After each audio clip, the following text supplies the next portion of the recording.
자, 여러분, 지금 이 시대는 참 녹록치 않은 상황입니다. 쉽지 않은 상황이죠. 근데 우리의 삶이 언제 쉬운 적이 있었나요? 역사라고 하는 것은 우리 어려움들을 하나하나 헤쳐나가는 것이 바로 역사이기도 합니다. 자, 오늘 우리가 읽었던 이 마태복음 말씀은요, 흉악한 귀신 들린 딸 하나가 있는데 그 여인이 예수님께 나아가서 간청하였더니 주님께서 야, 내 믿음이 크도다 칭찬하고 응답을 받고요, 그때로부터 딸이 낳았다는 유명한 사건의 이야기입니다. 자, 그런데요, 오늘 우리가 이 마태복음을 읽어가면 내 믿음이 크도다 하는 이 칭찬을 받은 사람은 딱 한 사람입니다. 바로 이 가나안 여인이에요. 오, 목사님 또 있는 것 같은데요. 예, 백부장은요, 어떤 식으로 말하냐면 이스라엘 중에도 아무에게도 이만한 믿음을 보지 못했노라, 믿음에 대한 얘기만을 해요. 그런데 믿음에 대한 크기를 가지고 야, 너의 믿음은 큰 믿음이다 칭찬하는 사람은 딱 한 여인밖에 없습니다. 재밌게도요,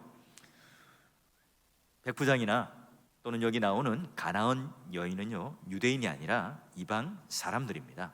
그러니 마치 마태복음을 통해서 믿음을 논하는데 제자들이나 또는 유대인들을 향하여 믿음에 대한 크기를 말하잖아요. 오히려 제자들은 믿음이 적다 또는 유대인들에게는 믿음이 없다 책망을 하시는 반면, 이런 이방인들에게 예수님은 믿음이 크다 칭찬을 해요. 자, 우리가 자주 말하듯이 강청 기도를 했더니, 끈질긴 기도를 했더니 예수님께서 그녀의 믿음을 칭찬하고 기도의 응답을 들어주시고 또한 하나님께서 병남의 역사를 주셨다. 여러분, 오늘 이 기도하는 이 자리에 이 밤에 나오신 여러분 어때요? 우리 또한 이 여인처럼 이런 강청 때문에 칭찬을 받았나요? 그렇다면 여러분, 우리만큼 열심히 기도하는 사람이 있습니까? 그러면 우리는 이런 생각이 들죠. 우리 모두 다 좀 믿음에 관하여서는 주님께 칭찬을 받고 싶지 않아요? 저는요, 믿음에 관해서는 주님께 야, 큰 믿음을 가졌구나, 최 목사는 큰 믿음을 가졌어, 이런 칭찬을 받으면 참 좋겠어요. 자, 그런데요, 오늘 어떻게 하면 큰 믿음이라고 칭찬을 받을까? 이제 본문의 정황을 좀 따라가면서 그 해답을 찾아볼 건데요. 자, 말씀을 한번 보십시오. 21절, 예수께서 거기서 나가사, 거기가 어딜까요? 예수님의 주무대는 유대와 갈릴리죠. 그래서 드로와 시돈 지방으로 들어가시니 거기 나타나는 한 여자가 있는데 가나안 여자예요. 자, 유대인들과 예수님과의 갈등이 생겨버렸어요. 그래서 여러분, 마가복음에 보면 7장에 보면 예수님께서 그 사람들의 틈바구니를 벗어나서 마치 도피하듯이 두로와 시돈에 갔다, 이런 표현으로 되어 있습니다. 자, 그러면 여러분, 두로와 시돈이 어디입니까? 자, 베니게의 주요 도시예요. 딱 하면 떠오르는 인물이 있죠. 아합의 아내, 이스라엘의 가장 악했던 아내, 그 바로 이세벨이 바로 여기 두로와 시돈 지방의 난 시돈 왕의 딸이에요. 뭐 그 이제 딸도 마찬가지로 그 유대인 모든 이 사회를요, 그냥 아예 우상으로 그냥 물들게 만들어 버립니다. 자, 그러니 여러분, 이스라엘 역사 중에 가장 어두웠던 시기, 그 시기에 대표적인 인물이었던 여인이 바로 이세벨. 그러니 여러분, 두로와 시돈은 어떤 지역입니까? 선지자들이 항상 심판이 있을 거다, 저주의 땅이다, 악한 땅이다, 저기는 죄악이 가득한 땅이다, 마치 그냥 하나의 관용구로 썼던 곳이 어디입니까? 두로와 시돈이에요. 자, 그러면 예수님께서 유대와 갈릴리 지역을 벗어나서 지금 이 두로와 시돈 땅에 왜 가고 있을까요? 자, 그러면 오늘 이 가나안 여인이 하나 왔다. 여러분, 지금 이 시대는 어디예요? 신약 시대입니다. 그러면 이 지역이 이제 가나안이라고 불리나요? 그렇지 않아요. 예루살렘 또는 그런 그 근동 지방이라고 불려요. 그런데 왜 성경은 가나안 여인이라고 표현했을까요? 신학적인 의도가 담겨 있어요. 자, 우리가 구약의 가나안이라고 하면 우리가 가나안 땅에, 약속의 땅에 들어가기 전에는 바로 이스라엘과 상대하는 원수였죠. 자, 그래서 가나안 여인은 지금 우리가 알고 있는 사마리아 사람들보다도 더 천대받았던 사람들, 더 멀리 있는 사람들이 바로 가나안 여인들이었어요. 그러니 하나님의 구원과는 전혀가 거리 거리가 먼 사람이다. 자, 이걸 딱 단정적으로 하나 표현하는 게 뭡니까? 가나안 여인이에요. 원래 이 이름이 뭐죠? 스로보닉의 여인이에요. 그 지역의 사람인데 여기는 더 세게, 마태복음은 좀 더 강렬하게 신학적으로 뭐라고요? 가나안 여인이라 이렇게 표현을 합니다. 저 땅 끝에 사는 사람들, 우리가 이 중심이라고 하면 구원가는 가장 먼 곳에 있는 사람이라고 하는 특징이에요. 자, 그러면 갑자기 가나안 여인 하나가 태어났습니다.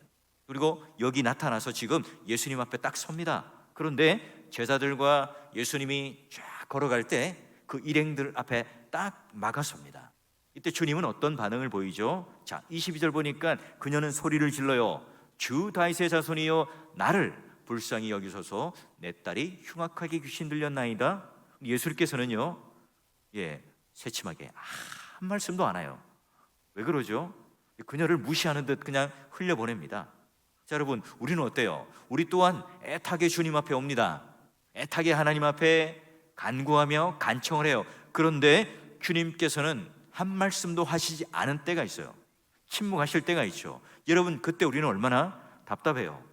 그런데 오늘 우리가 하나님께 구하지만 그 구하는 기도가 하나님 뜻에 맞지 않는 기도라면 오히려 여러분, 하나님께 응답되지 않는 게 좋아요. 침묵되는 편이 낫죠.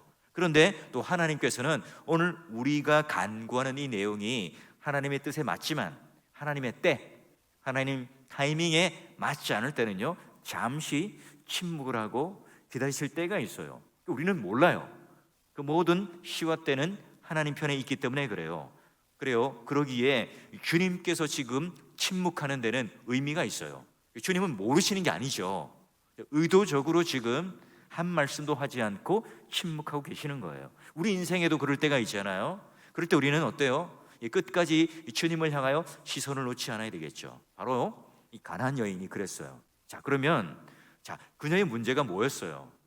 그의 딸이 흉악한 귀신이 들렸습니다. 그 여인이 가난한지 부자인지는 모르겠어요.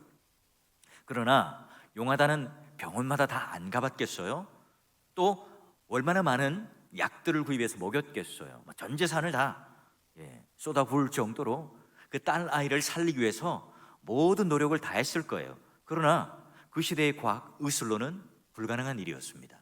그러니 지금 그녀는 마지막 한 가닥의 희망을 가지고 누구를 찾아와요? 주님을 찾아옵니다. 그 딸 아이를 바라보면서 그녀는 어땠을까요? 마치 이 자기의 가슴 한켠을 후벼 파듯이 그 딸 아이를 보면서 얼마나 마음이 아팠을까요? 귀신 들려서 자기 몸에 자해를 하고 밤마다 돌아다니고 정신을 못 차리고 있는 그 딸 아이를 바라보면서 그 어머니의 마음은 얼마나 무너졌을까요? 여러분 어떻습니까? 여러분 또한 인생의 질고를 가지고 살아가는 분들 없습니까?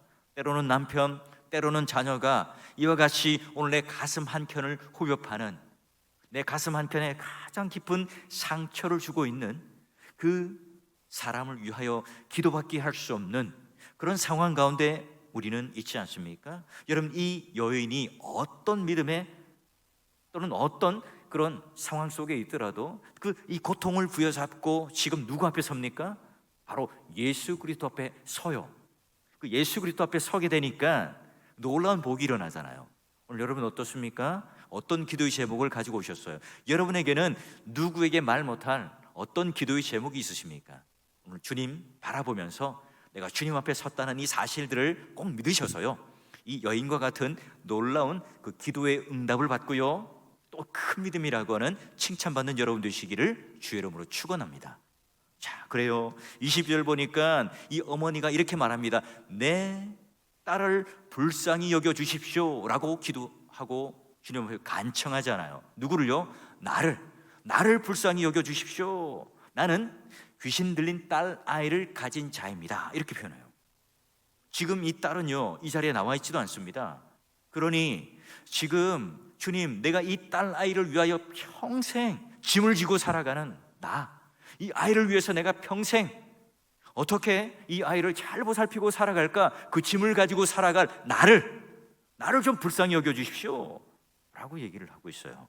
그래요, 오늘 그녀의 가슴은 너무나 상처가 가득하고요, 절절한 마음 가운데 주님께 나를 드러내고, 그리고 내가 지금 주님을 만나러 가고 있어요. 자, 그래요. 결국 귀찮게 하고 있는, 주님을 향하여 간청하고 있는 이 여인에 대하여 예수님께서는 두 번째 어떻게 반응을 하고 모욕을 주는지 한번 볼까요? 자, 제자들이요, 그 여자가 우리 뒤에서 시끄럽게 소리를 지르니까 그를 좀 보내주세요. 자, 이게 무슨 말이에요?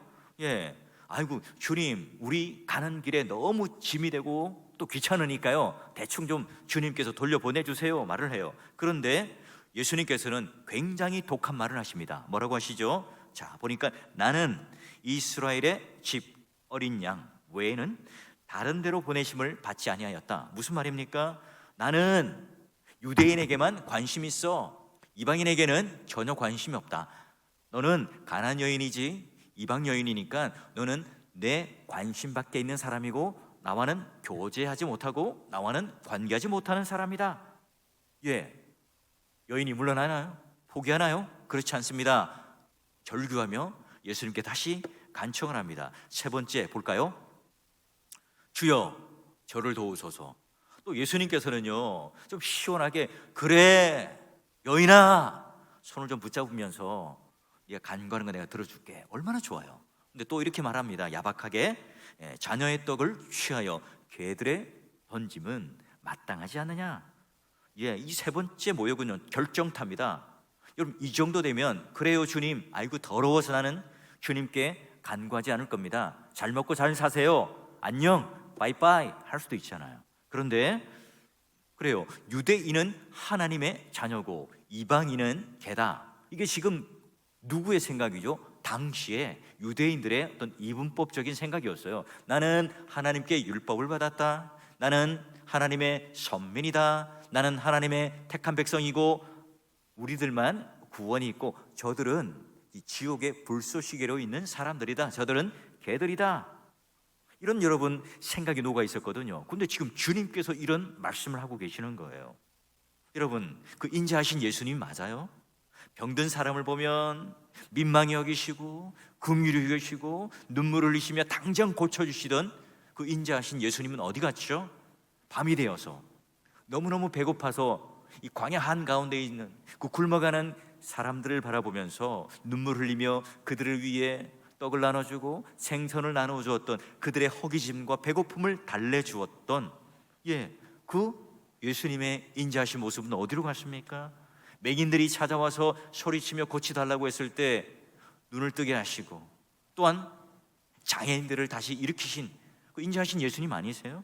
어떻게 이런 예수님께서 이렇게 절박한 심정을 가지고 온 이 가나안 여인에게 야박하게 한 번도 아니고 두 번도 아니고 세 번이나 야박하게 모욕을 주며 수치를 줄 수 있단 말입니까? 게다가 여러분, 유대인들이 이방인을 향하여 가장 경멸하는 욕, 바로 개라고 표현합니다. 여기 성경에 기록되어 있어요. 자, 그런데요, 이 여인이 어떻게 해요? 물러나지 않습니다. 자, 이렇게 말하죠.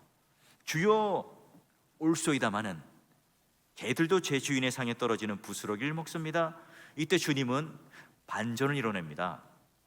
그래 여자여, 내 믿음이 크도다, 내 소원대로 되리라 하시니 그때로부터 그의 딸이 나으니라. 주여 올소이다, 무슨 말입니까? 여인은 놀랍게도 주님께서 너는 개야 라고 말할 때 수긍을 해요. 긍정합니다. 자녀의 떡, 개들, 제 주인의 상에서 떨어지는 빵을 먹는다. 이게 무슨 그림이에요? 여러분, 유대인들의 그 식탁 문화를 좀 알아야 됩니다. 자, 유대인들이 식사할 때는 식사 중간중간에 손으로 먹으니까 손이 더러워져요. 요즘에는 뭘 닦죠? 티슈, 물티슈로 닦잖아요, 냅킨. 그런데 그 당시는 뭘로 닦아요? 빵의 끝부분을 손으로 쓱쓱 닦아서 어디다 버려요? 바닥에 던져요. 그러면 개들이 와서 그 음식 찌꺼기가 닦여져 있는 그 빵을 먹게 됩니다. 자, 여인은 지금 뭐라 그래요? 그래, 주인의 상에 떨어지는 개가 그 빵 부스러기를 먹듯이 그거라도 내가 먹겠습니다 라고 말하는 거예요. 주님 말씀대로 내가요, 주님의 집에서 기르는 개라면 그 개가 빵을 주워 먹듯이 저에게도 빵을 주십시오, 그 부스러기라도 좀 주십시오 라고 말을 해요. 자, 여러분, 오늘 지금 등장하는 이 가나안 여인은 시쳇말로 별 볼 일 없는 여자예요. 그냥 무시해도 되고요, 뭐 그 여인이 죽든 살든 사실 관심이 없는 여인입니다. 근데 여러분, 예수님께서 정말 이 여인을, 가나안 여인을 멸시하고 모욕을 주는 목적을 가지고 있었을까요? 아닙니다. 여기 나오는 마지막에 여자여 라고 하는 표현은요, 예수님께서 십자가에 달리실 때 그 제자들에게 표현하며 여자여, 우리 어머니를 향하여 불렀던, 그래서 굉장히 존중하는 여인을 향하여 부인 또는 아주 극존칭의 표현이에요. 그러니 여러분, 이 표현을 볼 때 예수님께서는 이 가나안 여인을 한 번도 개나 또는 모욕 주기 위한 어떤 이방인으로서 구분되는 하등한 사람으로 생각하지 않았던 거예요. 뭐죠? 그래요, 좀 예수님께서는 이 가나안 여인에게 마지막에 여자여 내 믿음이 크도다, 크도다라고 한 표현은요, 여러분 메가톤이라는 표현이거든요. 메가톤, 야, 내 믿음이 메가톤과 같구나, 이런 칭찬을 해요. 자, 그래요, 결국은 오늘 예수님께서 그 여인의 믿음을 보고 그 여인의 믿음을 칭찬하기 위하여 지금까지 이런 극적인 이야기로 끌어오세요. 자, 그러면 예수님께서 그 여인에게 너는 큰 믿음을 가졌다 칭찬하는 그 이유가 뭘까요? 우리 모두는 다 여러분 흉악한 귀신 들린 이 딸 가진 엄마처럼 우리에게 그런 문제들이 하나 다 있잖아요. 그런 기도 제목들을 다 하나씩 가지고 살아가지 않습니까? 그래요, 그런 우리 여인들처럼 또는 우리 가나안 여인이라고 우리가 생각하고요, 어떻게 하면 그 여인이 지금 이렇게 예수님께 칭찬을 받았고 또 믿음의 응답을 통하여 간청했던 이 내용을 응답받을 수 있었는가 한번 보죠. 자, 먼저 이 여인은요, 그저 그냥 예수님께 나가지 않았어요. 그는 내 기준, 내 생각, 내 사고, 내 상식을 가지고 지금 주님 앞에 나가고 있잖아요. 바른 지식을 가지고 있었고 바른 지식에 근거한 믿음을 가졌습니다. 여러분, 우리가 예수를 오래 믿지만, 하나님 말씀을 듣지만, 여러분 내가 가지고 있는 기준, 내가 가지고 있는 상식을 가지고 재단하거나 판단하지 않습니까? 그래서 하나님조차도 그렇게 내 기준을 가지고 재단해요. 여러분, 신앙이라고 하는 것은 그 신앙이 되시는 그 대상이 되는 그분이 오늘 우리를 향하여 기준을 대세요. 그러니 우리가 신앙을 한다는 것은 그분에 대한 바른 지식을 전제로 합니다. 믿음의 대상이신 예수 그리스도가 누구이신지에 대한 분명한 지식을 가질 때 우리는 바른 믿음을 가질 수 있어요. 그럴 때 어떻게 그러면 예수님을 표현하는가? 그러니까 모든 그런 인격과 자기의 생각과 마음을 담아서 주님을 어떻게 표현하고 있고 주님을 어떻게 부르고 있는가를 보면 알 수 있어요. 먼저 그 여인은 22절에 주여라고 표현합니다. 그리고 주는 다윗의 자손이요 표현하죠. 자, 그래요, 오늘 믿음의 대상이신 그분이 누구인지를 지금 정확하게 두 가지 의미로 표현하는데요, 먼저 다윗의 자손이요 라고 하는 표현은 뭐죠? 여러분, 구약에 다윗의 자손이요 라고 하는 표현은 바로 신약에 와서는 메시아라고 하는 신앙의 고백으로 바뀌어요. 그래요, 바로 주 다윗의 자손이요 라고 하는 것은요, 마태복음을 보면 메시아를 말할 때 쓰는 표현이에요. 자, 마태복음 9장에 보면 앞을 보지 못하는 그런 눈먼 장애인이 나타나요. 그때 여러분, 주 다윗의 자손이요 나를 어떻게 해요? 불쌍히 여기소서 말을 합니다. 그리고 12장에 보면 귀신 들리고 말 못하는 장애를 가진 그 장애인이 왔을 때도 예수님께서 고쳐주시고 모든 사람들이 말하고 고백하기를, 야, 그는 과연 다윗의 자손이 아니냐, 이렇게 표현합니다. 자, 이방 여인이었던 그녀가 지금 예수님을 향하여 다윗의 자손이요 메시아라고 표현한 것은 단순히 예의상 표현한 것이 아니에요. 이 여인은 정말 가난한 여인이었지만, 비록 적은 지식을 가졌지만 바른 지식을 가지고 그 믿음의 대상이 되시는 예수 그리스도를 향하여, 예수는 다윗의 자손입니다, 메시아입니다, 주님의 사역, 주님의 인격, 주님께서 말하신 것, 주님께서 행하신 그 모든 이 공생애 가운데 이루어진 일들을 그녀는 들어요. 알고 있죠. 알고 들었을 뿐만 아니라 믿고 있어요. 모든 이방인들도 주 예수 다윗의 자손이라고 하는 표현을 들었겠죠.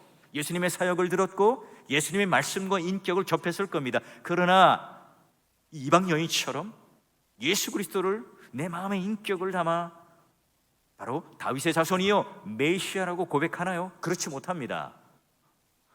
이방인들 중에도요, 그런 선택받은, 오늘 하나님께서 그 믿음의 손을 잡아준 사람들만 가능한 일이었습니다. 여러분, 이 듣고 있는 청중들이 누굽니까? 마태복음에 등장하는 사람들이 제자들이잖아요. 유대인들입니다. 게다가 여러분, 당시에 성경이라고 하면, 율법이라고 하면요, 둘째가라면 서러워할 정도로 실력이 있었던 그 사람들이 지금 둘러쳐져 있습니다. 그들도 예수님을 만나요.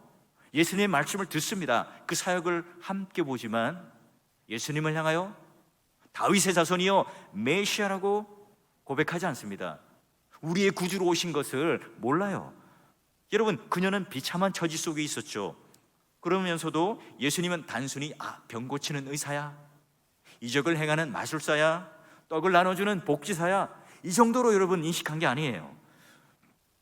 바로 다윗의 자손 메시아로, 지금 내가 가지고 있는 이 문제를 오직 이분만이 해결해 줄 수 있다, 이분만이 오늘 우리에게 모든 답을 주시는 분이다, 이분만이 내 인생의 모든 것을 해결해 주시는 진짜 메시아다, 참된 메시아다, 그분에 대한 믿음을 가지고 나왔어요. 자, 그리고 예수님을 두 번째 뭐라고 부르냐? 주라고 불러요.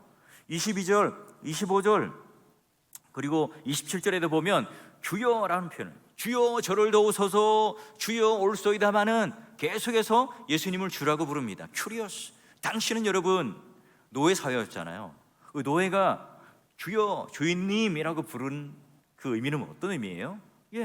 내 모든 생사여탈권, 이 모든 것들은 다 바로 주님께 있습니다, 주인님께 있습니다 라고 하는 고백이죠. 내 모든 것이 다 주님의 것이다 하는 이야기예요. 그러니 여러분, 이 여인은 지금 주님을 메시아로, 우리를 구원하시는 주로, 내 인생의 문제를 해결하는 주로, 그리고 나를 구원하셨을 뿐만 아니라 내 인생을 모든 것들을 책임지시는 주님이라는 고백을 가지고 예수님 앞에 나와요. 그런 여인을 바라보며 예수님께서는 뭐라고 말씀하세요? 이야 여자여, 너의 믿음은 메가톤급 믿음이다 라고 칭찬을 해요. 그래요. 지금 그녀가 3번이나 예수님께서 모욕을 주고 있지만 물러나지 않는 이유가 뭐죠? 끝까지 예수님께 간청할 수 있었던 건 뭘까요? 그가 가지고 있었던 불굴의 의지, 신념일까요? 아니죠. 오늘 여기 봤던 것처럼 주님에 대한 바른 인식, 바른 지식을 가지고 있었기 때문에, 아주 비록 적은 겨자씨와 같은 지식을 가지고 있지만, 그러나 그것이 오늘 바른 믿음이 됩니다. 그리고 예수 그리스도를 온전히 붙잡는, 그러기에 그 믿음을 가지고 예수님께서는 바라보시며 큰 믿음이라고 칭찬을 해요. 그 어떤 것에서 끌어낼 수 없어요. 뒷걸음질 치지 않습니다. 주님을 붙들고 있어요. 왜냐하면 주님만 붙들 수밖에 없는 상황이거든요. 주님만이 오늘 내 인생의 메시아고 주라는 고백을 하며 오늘 그 앞에 서 있을 수밖에 없는 상황 가운데 있는 여인이었기 때문에 그래요. 그리고 두 번째, 그 여인이 지금 메가톤급 믿음이다 칭찬받는 이유가 뭘까요? 그래요. 오늘 주여 올소이다마는 주님의 상에서 떨어지는 그런 개들이 그 부스러기를 먹는 것처럼 저에게 주십시오. 그래요. 스스로 개라고 칭해요. 유대인들이 둘러쳐져 있습니다. 제자들도 함께 있습니다. 그 가운데 너는 개야 라고 말하지만, 그래 저는 개가 맞습니다. 저는요, 아버지가 그리고 아들이 빵을 먹고 음식을 먹고 거기서 떨어뜨리는 부스러기를 먹는 그것을 먹는 것조차 내가 너무나 복입니다. 내가 주님의 성전 가운데 있는 것, 문지기라도 줬사오니 주님의 성전 가운데 있는 게 복입니다. 주님의 존전 가운데 있는 게 제 인생의 가장 큰 복입니다 라는 고백이죠. 지금 이 여인이 주님 앞에 납작 엎드려서 자기 스스로를 개라고 여기는 이것, 이 가난한 여인이 그저 그냥 하나님 앞에 겸손을 떨고 있는 것, 이런 그 정도만의 의미일까요? 여러분, 바로 이 주위에 있는 모든 사람들, 바리새인들 또는 서기관들, 율법사들, 그들의 인생은요, 얼마나 여러분 높은 그런 교만 가운데 살아갔던 자들입니까? 자기들만이 특권이라고, 선민이라고 여겼던 그 모든 그런 마음이 높아 있고 교만하던 그 사람들 앞에 그 여인은 지금 납작 엎드려 있습니다. 그래요. 오늘 주님께서 그녀에게 3번이나 모욕을 주었다, 그러나 물러서지 않았다, 불굴의 의지를 가졌다. 여러분, 이것보다 더 중요한 건 뭐예요? 그녀가 지금 이런 모욕 또는 수치를 경험하면서 이 여인을 통하여 보여주고 싶은 참된 믿음이 뭐라고요? 자신의 자존심, 내가 가진 의, 내가 가지고 있는 그런 세상의 여러 가지 자랑들을 가지고 주님 앞에 나타나서 내가 그래도 주님 이 정도 되는 사람 아닌가요? 그래 칭찬하잖아요. 그걸 가지고 있었다면 이런 얘기를 했을 때 상처를 받고 쓰러져요. 그렇죠? 그렇지 않겠어요? 나 이 정도 되는 사람인데 나를 이렇게 취급을 해? 내가 누군데 나와 상의를 안 해? 내가 누군데 내 허락도 없이 이런 일을 하지? 여러분, 오늘 우리가 말씀 하나 봅니다. 이사야 64장 6절 같이 한번 우리가 읽어봅시다. 시작. 무릇 우리는 다 부정한 자 같아서 우리의 의는 다 더러운 옷 같으며 우리는 다 잎사귀같이 시들므로 우리의 죄악이 바람같이 우리를 몰아가나이다. 아멘. 여러분, 이사야 선지자의 말씀, 오늘 본문의 주님의 말씀은요 비견될 만큼 강렬합니다. 인간이 가진 의 아무리 고상한 척 보이고 세련되게 보여도 그건 칭찬할 만한 게 아니다. 뭐라고 말합니까? 더러운 옷과 같아. 복음이란 뭐예요? 인간이 가지고 있는 자기 의를 가지고 거룩한 하나님 앞에 설 수 없어요. 그 옷들, 그분 앞에 서기 위해서는 죄의 옷, 더러운 누더기 옷을 다 벗고 오로지 그리스도의 의의 옷이 필요합니다. 그것을 입고만이 주님 앞에 나갈 수 있는데 그 그리스도의 의의 옷을 어떻게 해요? 거저주세요. 그러기 여러분, 참된 복음의 설교자는 늘 어때요? 인간의 그런 실력들, 자랑들, 이걸 여러분 자꾸 부추기는 게 아닙니다. 우리는 다 걸레 조각과 같습니다. 머리끝부터 발끝까지, 정수리부터 발바닥까지 우리는 죄로 가득한 관영한 사람들입니다. 여러분, 도대체 어디까지 낮아지라는 겁니까? 라고 물을 때 여러분 포기하지 말아야 되겠죠. 여러분, 오늘 가난 여인처럼 계속해서 오늘 우리를 밑바닥까지 내려가게 하고 우리를 자꾸 들춰서 우리의 죄를 다 보게 하시고 오늘 우리 인간이 정말 아무것도 아닌 하찮은 존재고 주님 앞에는 내가 정말 자랑할 게 없는 사람이라고 하는 것을 진실되게 정말 진심으로 하나님 앞에 깨닫고 그 하나님의 은혜를 간구하며 붙잡을 때 여러분 오늘 주님께서 놀라운 이런 칭찬과 함께 응답을 주세요. 여러분, 우리는 어때요? 이런 여인처럼 이 절박함을 잃어버린 세대에 살고 있지 않습니까? 어느 정도 우리는 여유로워요, 건강해요, 평안합니다. 그러니 내가 예수를 오래 믿고 교회 생활을 하면서 익숙함 때문에 내가 이 주님 앞에 절박하게 기도할 이런 내용들을 우리는 잃어버리고 살아가지 않습니까? 내가 은혜를 잃어버렸다는 이 사실, 지금 내 눈앞에 있는 인간의 과학, 의술, 또 내가 가지고 있는 지혜, 내가 이런 얽히고 설킨 이 관계의 끈들, 이건 내 실력으로 풀 수 없다는 사실을 고백할 때 어떻게 해요? 하나님만을 의지하죠. 오늘 하나님께서 오늘 우리들 가운데 그 얽힌 실타래를 풀어주시고 이 해답을 주실 분이라는 사실을 그때서야 우리는 믿고 모든 것을 맡길 수 있습니다. 바로 그런 하나님 앞에 우리는 겸손하게 엎드리고 살아갈 수 있죠. 자, 여러분, 말씀을 한번 정리해 볼까요? 우리는 어떤 상황 가운데도 주님을 붙들고 그 바른 믿음, 바른 지식을 가지고 우리의 믿음의 대상이 되는 그분을 놓지 않고 살아가셔야 합니다. 그래요, 예수님께서는 우리가 그렇게 간구하며 나갈 때 때로는 침묵하실 때가 있습니다. 그러나 그 침묵이 오늘 우리를 향하여 더욱더 큰 믿음을 가지게 하는 하나의 과정일 수 있어요. 두 번째 청혼도 냉정하게, 세 번째 청혼도 냉정하게 취급을 받았죠. 그러나 결국 이 여인이 영인아 내 믿음이 크도다, 그리고 너는 내 소원대로 되리라. 그때부터 여러분 딸이 낳고 가정에 평화가 오고 문제가 해결되고 내 인생에 있는 모든 그런 근심, 염려 이런 것들이 그냥 한 방에 다 해결되어 버립니다. 여러분, 굉장히 중요합니다. 지금 아직도 내 주위에는 문제가 산더미 같아요. 내 가운데는 염려가 계속해서 몰려와요. 그러나 내가 모든 것을 내려놓고 주님께 딱 의지할 때 나도 모르게 평안이 생기고 담대함이 생기는 그런 경험을 해보셨어요? 그래요, 여러분, 우리는 그런 믿음만큼 누릴 수 있습니다. 여러분 다 아시는 예화일 겁니다. 낚시를 하는데 강태공이 월척을 낚으면 그냥 버려요. 작은 고기만 딱 담는 거예요. 그 친구가 물어보죠. 야, 너는 왜 이렇게 큰 거를 가져야지 작은 것만 가지느냐? 우리 집에는 이 프라이팬이 이 고기만큼 밖에 없는 작은 프라이팬이 있어서 이거 잡아봐야 소용이 없어. 사실 이 농담을 들으면서 저는 자르면 되잖아, 이런 생각을 해봤거든요. 근데 하나의 예화니까 여러분 딱 그대로 들어주십시오. 그래요, 오늘 우리는 그래요, 내가 가지고 있는 용량만큼만 은혜를 받는 거죠. 내가 주님을 의지하는 만큼 오늘 우리는 주님의 믿음의 크기에 그런 상대적인 칭찬을 받는 겁니다. 야, 여러분, 오늘 예수님께 가지는 이 바른 지식을 가지고 믿음을 간구할 때, 그 믿음이라고 하는 것은 어디에 연결됩니까? 지금 우리가 바른 지식을 가지고 있지 않으면요, 내가 주님의 이름을 부르지만 이 파이프라인이 어디로 가 있습니까? 세상에 꽂혀 있어요. 그러면 여러분, 이 겉으로 볼 때는 그런 은혜를 공급받고 살아가는 것 같지만 이 세상에 여러분 오수, 구정물을 내가 공급받고 살아가잖아요. 이 파이프라인이 어디 있어야 됩니까? 예, 바로 삼위 하나님 그 은혜 가운데 파이프라인이 딱 꽂혀 있을 때 콸콸콸콸, 예, 그 은혜가 끊임없이 우리들 가운데 공급이 되는 거죠. 그래요, 주님을 내 인생에 다윗의 자손이요, 주여, 이런 고백을 할 때 오늘 우리의 파이프라인이 어디에 가 있습니까?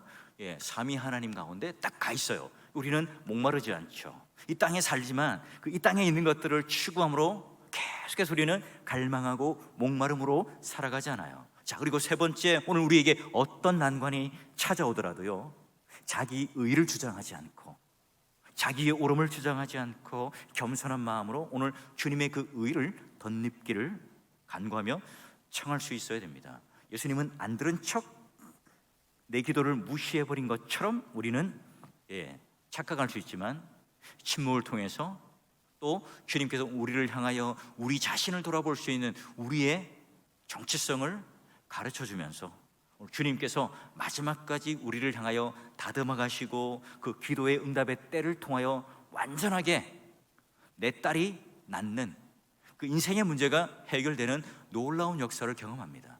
믿음의 동역자 여러분, 어떤 기도의 제목을 가지고 오셨어요? 우리 주위에도 지금 갑자기 병상에 누워 계신 분도 많아요. 어떤 한 집사님, 예, 우리 잘 알고 있죠?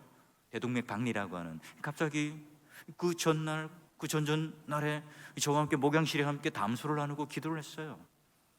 예, 그런 병상에 있다는 소식을 들을 때 할 수 있는 게 뭐죠? 기도밖에 없죠. 우리 모두가 함께 기도할 수 있는 벗들이 있다는 게 우리의 힘이 아니겠어요? 우리에게서 그런 교회가 한 몸 되었다는 그런 반증 아니겠어요? 여러분, 우리 어떤 난관이 있더라도 함께 영이나 내 믿음이 크도다, 이 칭찬을 받고요, 덧붙여서 그 칭찬뿐만 아니라 내 소원대로 되리라 하는 주님의 그 응답을 받는 기쁨을 누리는 그 놀라운 열매가 여러분 가운데 좀 맺혀서요, 좀 저에게 어렵고 힘든 그런 이야기들, 그것도 물론 제가 듣고 함께 기도해 주지만, 여러분에게 목사님, 제가요 그 금요기도 때 와서요 이런 기도를 했는데요, 그 기도를 통해서 내가 이런 응답을 받았습니다. 할렐루야, 너무나 하나님이 좋아요. 여러분, 이런 내용들을 좀 저에게도 전달을 해주세요. 그걸 들을 때 그런 하나님의 놀라운 그 믿음에 대한 그런 신실함이 좀 전염이 되어서 그런 거룩한 전염이 교회 안에 가득 차 넘침으로 말미암아 기도할 맛이 나요. 예수 믿을 맛이 나죠. 신이 나요.